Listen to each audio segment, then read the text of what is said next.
If betrayal trauma has touched your life, you're not alone and healing is possible. This is Betrayal Recovery Radio, the official podcast of the Association of Partners of Sex Addict Trauma Specialists. I'm Dr. Jake Porter, and each week we explore the science, soul, and stories of transformation after betrayal. This podcast is for betrayed partners, for those who've caused harm, and for the professionals walking with them through the healing. Because even in the ashes of betrayal, something beautiful, something strong, something triumphant can rise.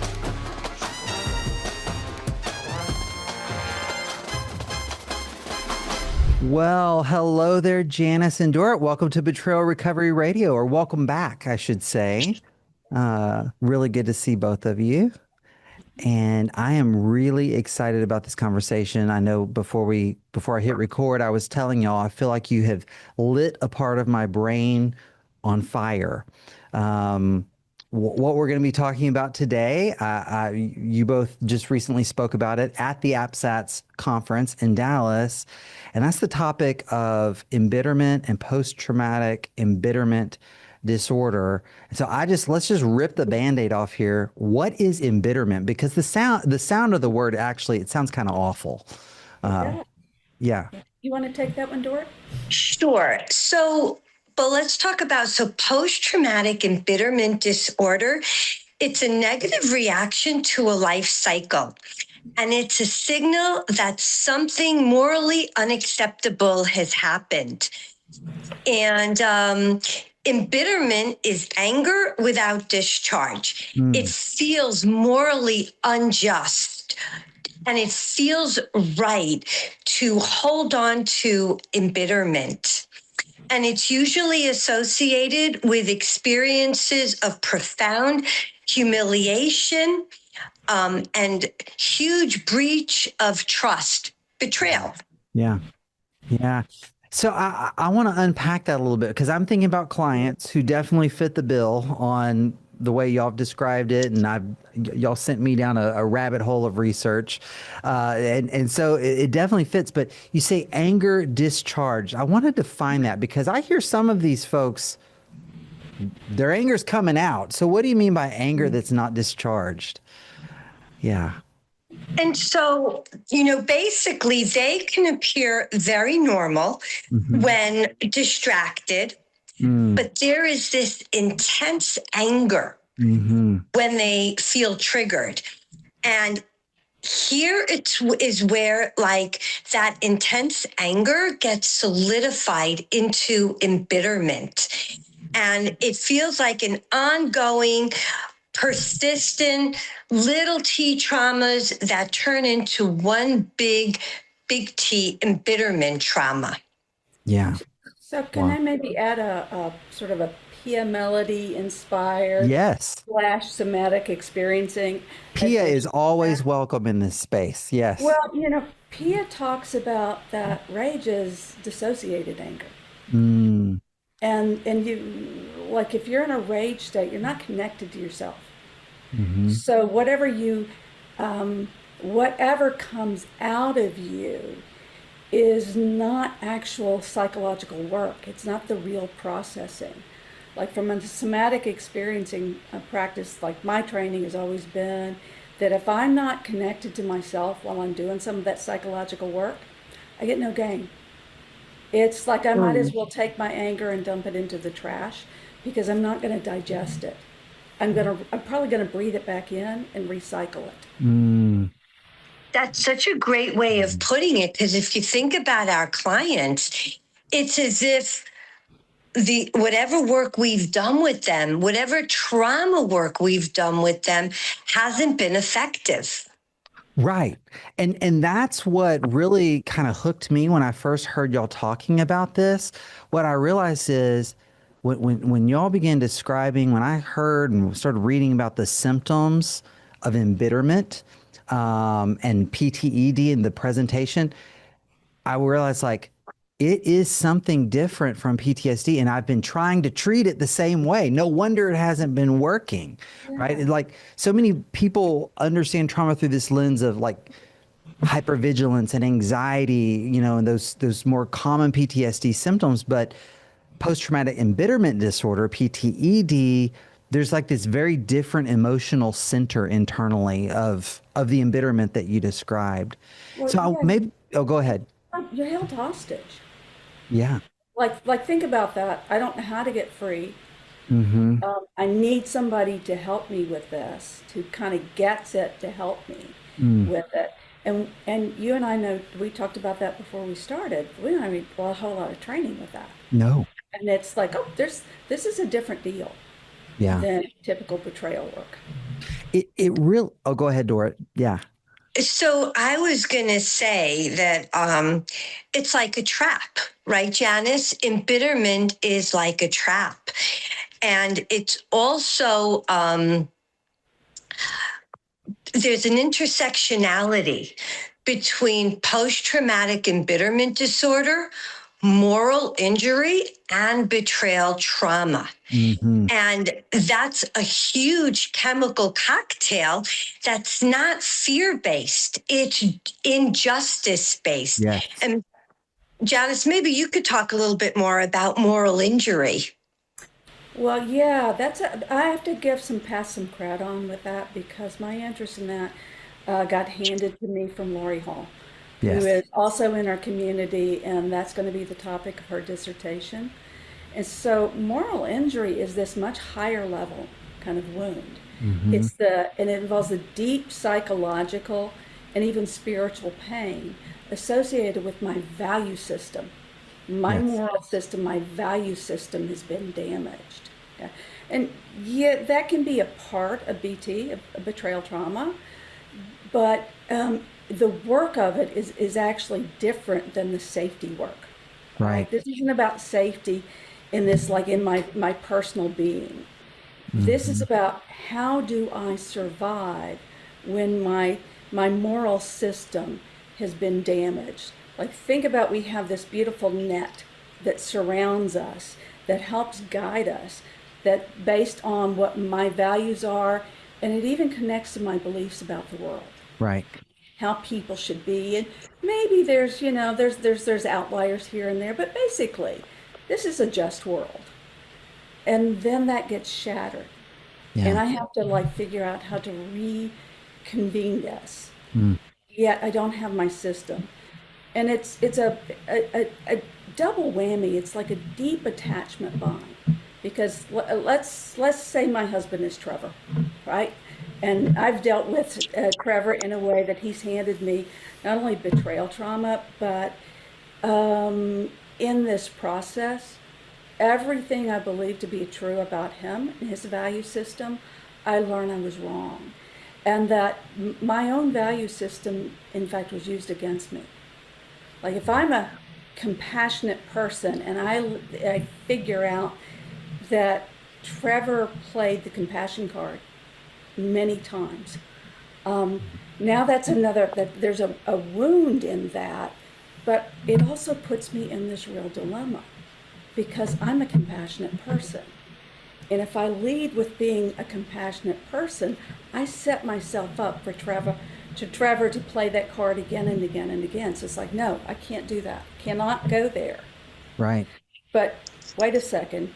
I also can't be me. Right. Right. So there's like this alienation from the self, Yeah. from my own values, because my own values don't feel safe anymore. And I'm mad as hell about it. Yeah. And And the double bind, I feel like I can't Yeah. do anything. Right. All right. Good. Sorry, Dorit. no, and I was just going to say, and even worse, what part of PTED is retaliation and revenge fantasy. Mm. Now, retaliation and revenge typically steps on a person's moral values. Before betrayal, that was not part of my value system. And as part of that moral injury and embitterment that gets solidified, I now have retaliation and revenge fantasy. Mm. And sometimes that turns into, well, a whole other slew of symptoms, including suicidality and homicidality, but they never act on it. It's part of the fantasy. And there's confusion. Sure. Janice, were you going to just say something? No, I'm actually just listening to you. Listening to your Okay. Yeah. And so you've got this existential crisis happening for the person. Well, and now that I'm focused on justice, or I think I'm focused on justice, but what I'm really focused on is injustice. Mm. And there's a button there now. So all of the things I'm going through with Trevor, all of the memories I have of things I've gone through, the memories I have of things that were other things were going on that I realized, obviously that's going to trigger me. But also, you only have to like turn on the news to find injustice. Now injustice is my button. Now what Dorit goes through with her version of Trevor is a trigger for me. Right. Hearing about people who've fallen, like leaders who've fallen, is a trigger for me. Seeing people who don't get what, go into a movie where a bad guy doesn't get it, can like take me over the top. Yeah. Because it's so huge and I feel so powerless that all I have is those fantasies. Wow. Well, and something that I've seen, and I think it's just maybe zooming in on the exact dynamic that you're both talking about right now, is I've seen a lot of the betrayed partners who I make up. This is probably at least part of what was going on for them. There is this just exquisite tenderness to anything that brushes up against that injustice button, so that if and I'll just make an example up. If Trevor has told me that he will initiate check-ins with me, and he's been home for 10 minutes and has not yet done that, there we go. He hasn't, right? It's just like very sensitive to fulfilling commitments and doing what you say and that kind of And if thing. Trevor doesn't do it tonight, but he does it tomorrow night because some man for whom he doesn't know his last name in his group said, you should be doing that. Then, and then he shows up tomorrow, but not because of me. Right. Because if some man you don't know his name, last name, who's done, God forbid, things to his wife, there's an injustice. I mean, you're right. It's so. It's like the teenager who's got tactile defensiveness that you just walk by them and like the air touching the skin Right. has Yes. this huge like volcano kind Yes. of response. Yeah.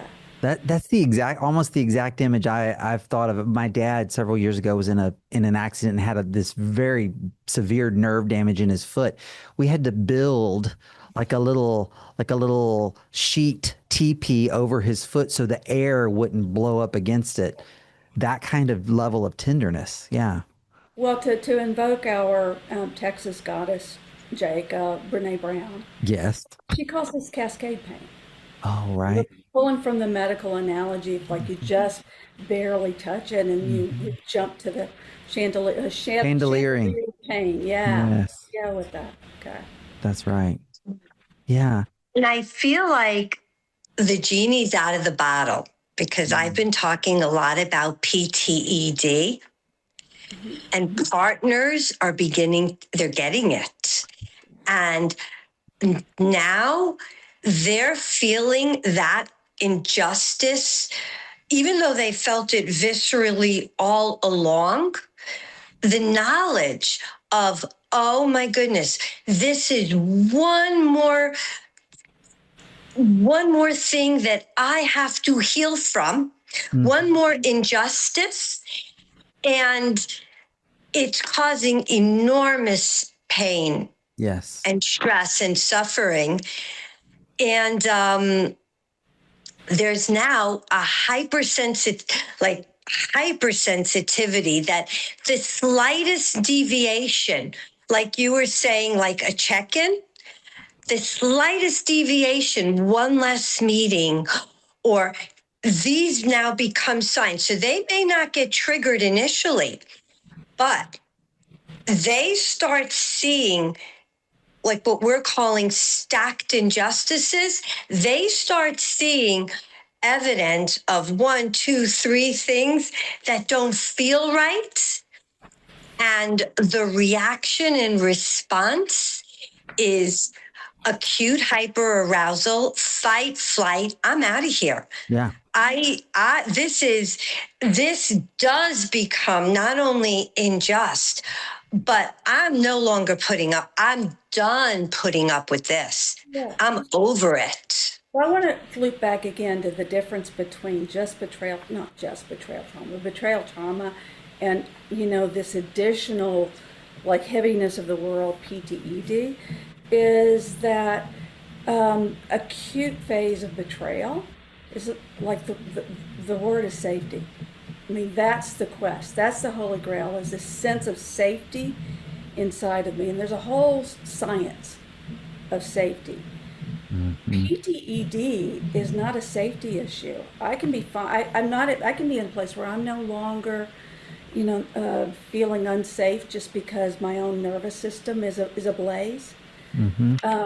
But the PTED, and again, Dorit said it many, many times. This is the focus is justice and injustice. Right. Yeah. Right. And so I'm wondering, as you talk with betrayed partners about this, I'm wondering, is it helping them? And you were saying that the cat's out of the bag, Dorit. Are they receiving it in a way that they're responding like, thank you? I've done it one time now since I've heard you guys and y'all have introduced me to it. With one client just recently, I said, hey, I think this is what's going on. And I actually gave some stuff I wrote up, little summary info sheet. And the response, and I was anxious. I was like, oh my gosh, is she going to think I'm calling her bitter? That was the fear I was making up in my head. And instead what she said was, I'm so glad to know this has a name. Yeah. Yeah. Well, yeah, and I think sometimes there is this concern about, is the word embitterment, but that actually it describes the experience of it. It's like inside of me, I'd gone sour. Yeah. With that, and I don't want it with that. I think I actually find the word pretty accurate. Yeah. So maybe we could go through the frame because, Please. because what happens is this really truly does step on most partners' values to feel this way. And there's a paradox. So the core frame is that embitterment is the trap. This feeling of embitterment has them feeling trapped. And there's a thirst for justice. And the thirst for justice is the lure. And rumination keeps the trap closed. So they're truly feeling trapped, and they fall into staying what feels loyal to them. And it feels like part of them feels good. Part of them feels like this is self-respect. It feels like moral clarity, and it feels like justice. But yet at the same time, this feeling of embitterment also feels poisonous. And my clients hear me talk about this all the time, that the poison is like cortisol surges. It is going to make you sick, and eventually it will kill you. All those cortisol surges, whether it's autoimmune disorders, cancer, we know what cortisol does to the body. Yeah, and it's a full sense of empowerment. The go into, well, and Dorit, I know more about this than you in terms of this. I like a little vengeance now and then. Okay, but typically it's a false sense, because if you actually follow through, there are consequences. Yeah. You got this one like moment of victory, and then there are consequences. And now I'm back feeling like there's no justice for me. Okay. So really and truly, the more powerful tool is fantasies. And, and the anticipation of being able to not only ensure some justice, but I get to be there. Like Mm, I get to taste it. hmm. But the problem is it's not real. I get to enjoy the dopamine, Right. that's a Yeah. release, the reward from the fantasy only during the fantasy. Y- And then, y- then I'm right back to where I was before. And so and there's no way to get it except for, let me go back into some thoughts about vengeance. Are you looking for hope, healing, and real connection on the journey through sex addiction or betrayal trauma? LitPath is inviting you to join us June 25th to 27th in Nashville for the CSBD Hope for Healing Conference, the nation's leading event focused on awareness, recovery, and reducing stigma. This conference is for individuals in recovery, partners and couples seeking healing, and clinicians or coaches looking for advanced training and continuing education credit. Hear from leading experts, experience powerful sessions, and connect with a community that truly understands. Hi there, this is Tim Stein. I'm Dr. Jake Porter. Hi, I'm Jeannie Battoni. Visit csbdhopeforhealing.org. That's csbdhopeforhealing.org. Use code PODHOPE25 for an exclusive 25% discount. Break the silence. Reduce the stigma. Find hope and healing.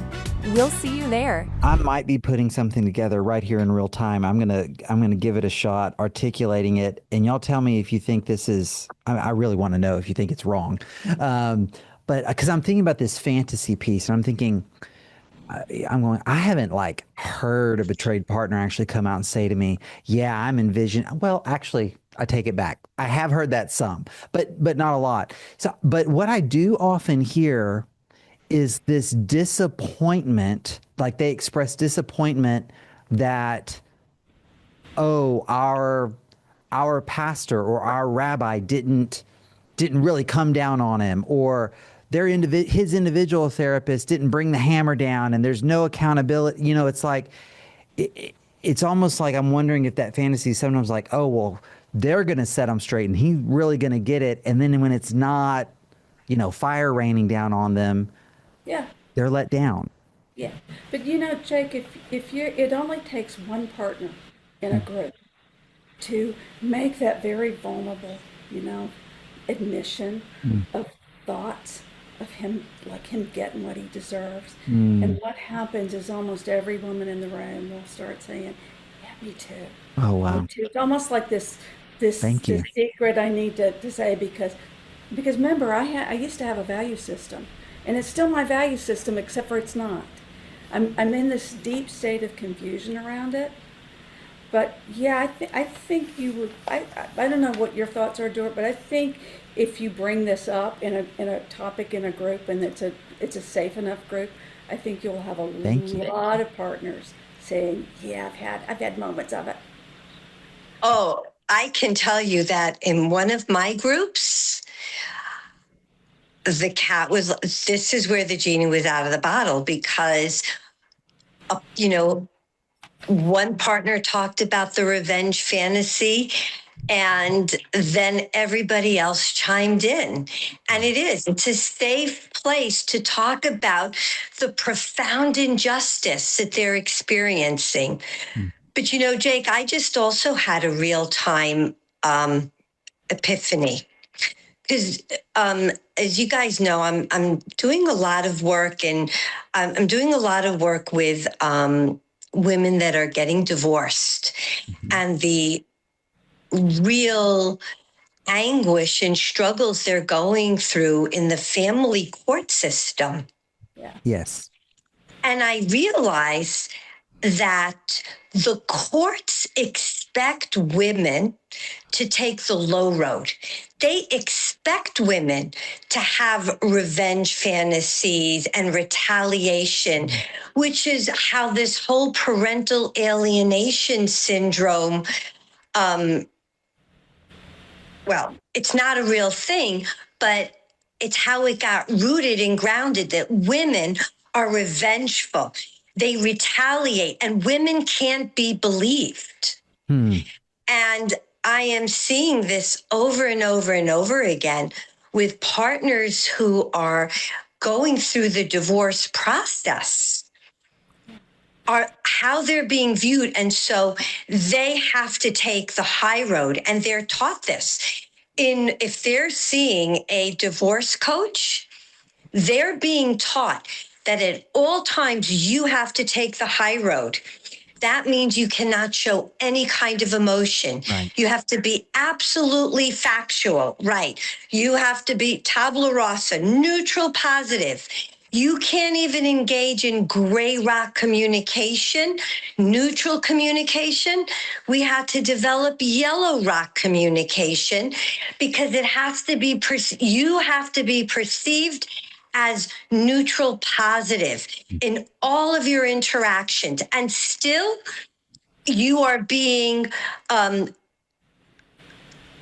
not believed. They don't believe it's real.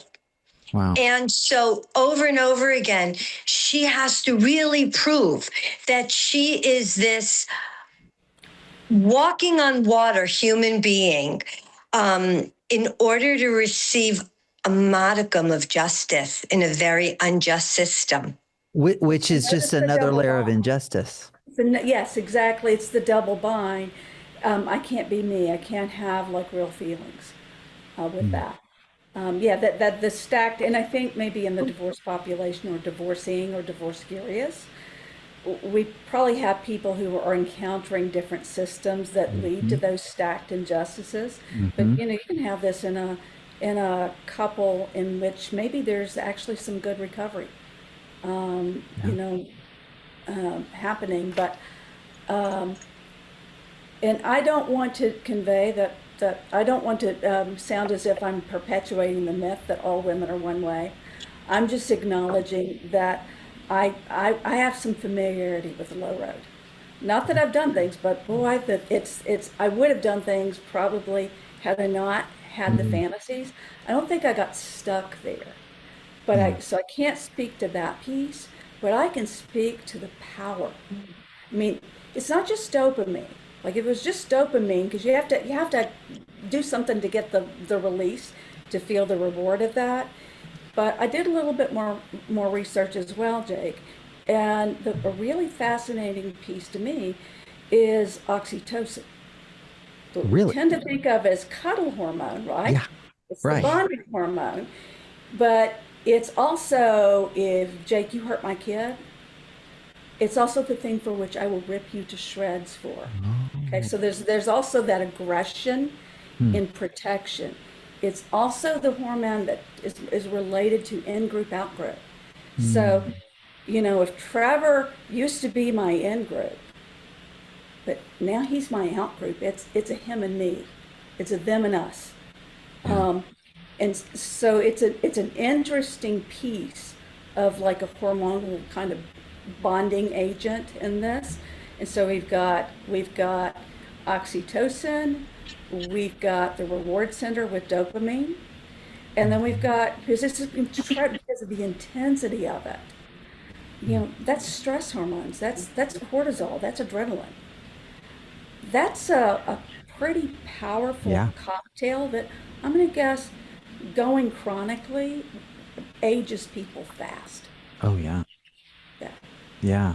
So I'd like to bring up another group of women or betrayed partners, because Janice, when you and I first started talking about this, remember me saying to you multiple times, what's wrong with me? I don't have the revenge fantasy. And I really thought, wait a second, is something missing? I see all these partners that have revenge fantasy, and I've been through some pretty incredible injustice, but I don't go to that place of revenge and retaliation. And I started doing some research on that. And I noticed that there's a group of partners. So when you think about the partners we've all worked with that have this desire to be overly fair to their partner, right? There's like this feeling of Well, is it fair for me to tell my best friend or my sister if this embarrasses, if this is going to cause him so much pain? And there are a group of betrayed partners who they don't go there. And I think that's the group that tends to take the high road. And we have to work with that group of women to say, now, wait a second. You too have rights. You have the right to share your information. You have the right to expect atonement, justice, and amend. Because when they show up to the table, they come to it from a different perspective. And so we're trying to help the people that take the low road to downregulate and those that take the high road to upregulate. Right. Yeah. Find that middle space, the both and, not the all or nothing. Well, what Dorit is referring to is there essentially are two roads that people take.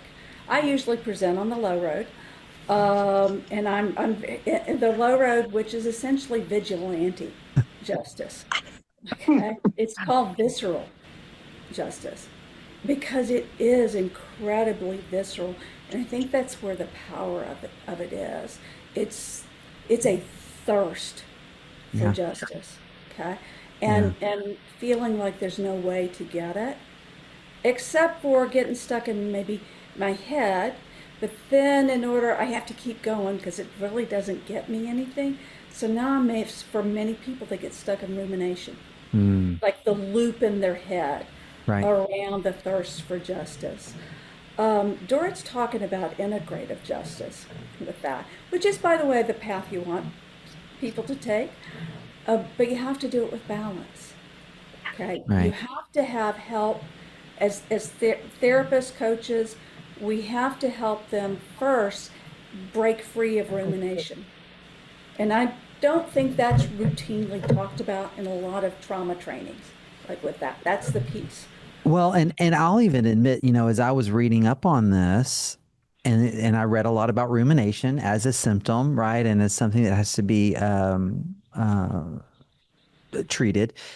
And I had a visceral response because I'm always like, when it comes to betrayal trauma, don't call it rumination. It's safety seeking. So, but we're talking about two different things. We're not talking about that initial after discovery. I'm replaying. I'm trying to put pieces together. Now that's Not that. trauma-based. That's trauma-based. Right. That's people stuck in trauma.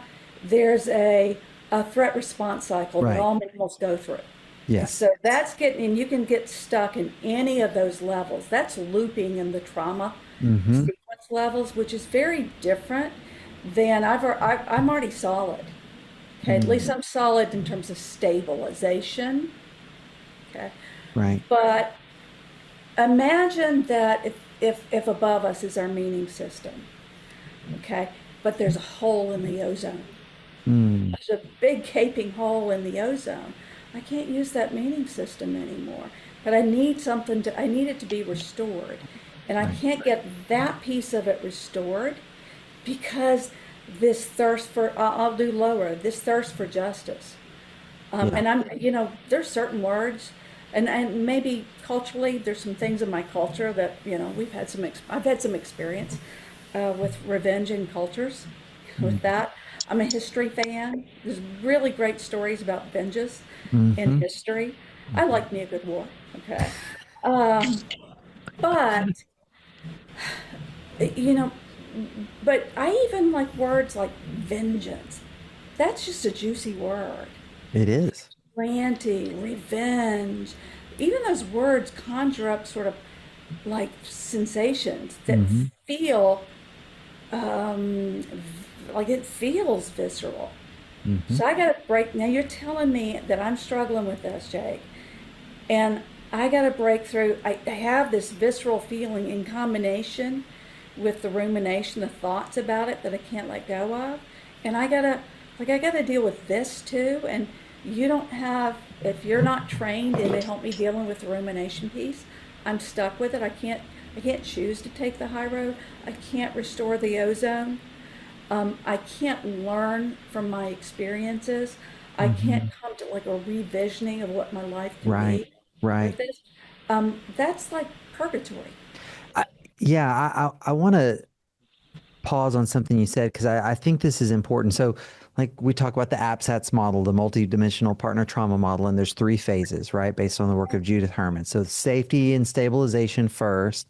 Then there's that middle mourning and remembrance, where it's really about that grief work, Yeah, which is about what's my world going to be now, yeah, right? My assumptive world has been wrecked. What's my new world going to be? And then the revisioning as I come out of that. So here's what I've seen, and I'm curious y'all's take on this. Um, I've seen the embitterment kind of keep the client from being able to really engage the grief process. yes. It's stuck grief. Okay, So complicated bereavement, right. you know, put it in other terms, where I'm looping. I'm Hmm. looping in it and I can't get out. So I don't have the capacity to revision something better. I don't have the capacity to restore a sense of meaning. I don't Yeah, have the capacity for post-traumatic growth. I just keep coming back to the injustice, the Yeah, moral injury. yeah, And I just wanted to um, go back for a second to the high road people, Hmm. because the high road people do have PTED yeah. and they do ruminate. They have rumination. It's just their rumination looks different than the low road betrayed partners. The high road rumination looks like, how do I make lemonade out of these lemons? Because going to the low road feels dangerous Mm, to the high road folks. mm. And so I can't go to the high, I can't go low road. If I go low road, something really awful will happen to me. In Oh, addition, yeah, it's a safety, I believe it's a safety seeking way of processing PTED, the high road, but they still have rumination. They still have all of those feelings of injustice. It's just their orientation is to make lemonade out of lemon. So they're not really traveling on the high road. They're stuck on the overpass. So I'm going to guess or maybe spiritualizing. mm, Yeah, Yeah. hmm. Yeah. sure. But it's because they can't. They can't go to that place because it feels too scary, too terrifying. Wow. Okay, so imagine people are listening to this and they're going, "Okay, I think this might be me." What's something you can offer these folks? Like, what are some things they could try to do other than call and book appointments with you two, which they're welcome to do that too. All contact information will be in the show notes. But what would you say to folks as someone like how do you help with rumination, for example? Okay. Well, I'll tell you after, because like you, Jake, I too went searching. Okay. Okay, with that. And so what I have sitting in my just paid, card is, for that is rumination-based CBT. Mm-hmm.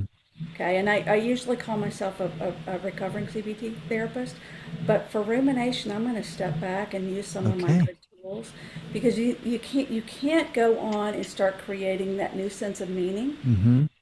while you're still ruminating. So we have to help them with the rumination. So I would say, talk to your therapist, talk to your coach about what tools do you use for rumination.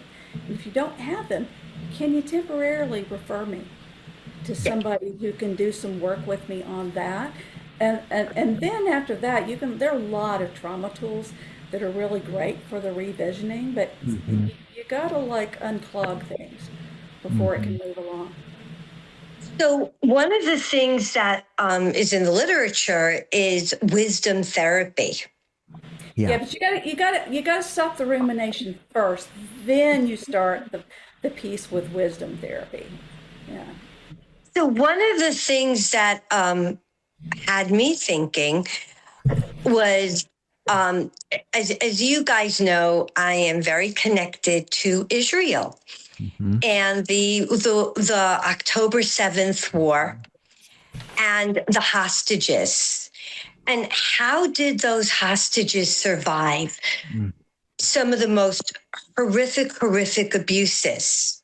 Right. And we learned that one of the hostages, Hirsch Goldberg, he would tell all of his fellow hostages, know your why, coming from the work of Viktor Frankl. He was familiar with Viktor Frankl's work, Man's Search for Meaning. And Viktor Frankl was a Holocaust survivor. And when I think about wisdom therapy and I think about partners, if we can begin with, what's your why? Why are you in this relationship? What keeps you here? First of all, what brought you to this relationship? What's keeping you here? And why do you want to continue? Because these are partners that are still in the relationship. And every day is Groundhog's Day for them. And so we want to help them. We want to help the couple so that they can get past Groundhog's Day and these ongoing awful PTED triggers and have some healing for themselves and their coupleship and family. Wow.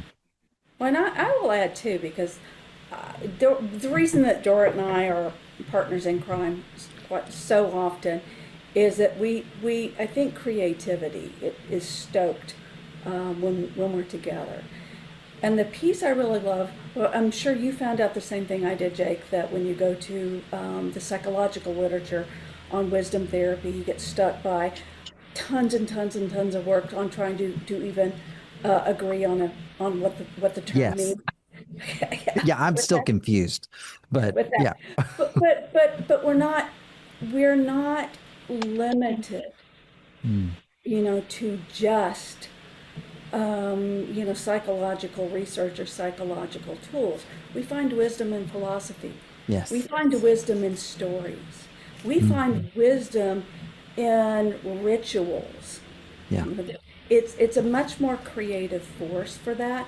And that's where someday you and I'll have a talk, because once we're both kind of perusing all the research, when we kind of glean some things, because I think what we're coming back is to the research-based elements of post-traumatic growth. Yeah. You have to take your experience and crystallize it into, what did I learn from that, and what do I want to be different going forward as a result of that. Yeah. Yeah. It's still a process of reclaiming agency. Yeah. Y'all talked about the trap, right? Like I've got to bust out of this trap to be free, to be me again. Yeah. Yeah.